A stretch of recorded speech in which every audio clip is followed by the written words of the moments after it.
भाई तो मैंने अर्ज किया जी कि मैं अक्सर इब्तदा अपने मुशायरे की या अपने कलाम की पंजाबी से करता हूँ, क्योंकि मेरी माँ की ज़बान है, मेरी माँ की ज़बान है। मुझे जितनी माँ से मोहब्बत है, पंजाबी बोलो, जितनी जितनी मेरे माँ नाल प्यार है, इतना मैनू पंजाबी नाल भी प्यार है।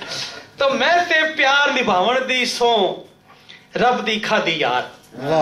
चलो साहब, मैं ते प्यार निभावन दी सो रब दी खादी यार, तू क्यों खोबी सीने दे विच अखरां दी तलवार। अखर समझते हैं, अल्फाज अल्फज लफज अखर। मैं ते प्यार निभावन दी सो रब दी खादी यार, तू क्यों खोबी सीने दे विच अखरां दी तलवार, ते पी पी के जहर लोकां दा मैं ते नहीं सी मरना।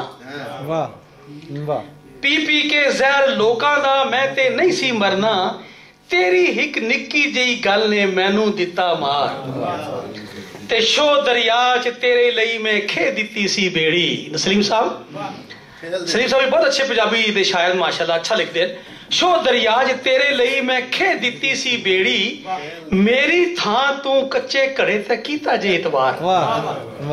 ते सारी राती हिजर दे डूंगे पानी विच गुजारा, सारी राती हिजर दे डूंगे पानी विच गुजारा, दिन चढ़े तक तू ना आयूं ना कूंजा दी डार, ते सारे शहर दे पीर फकीर भी अंदरों झूठे निकले।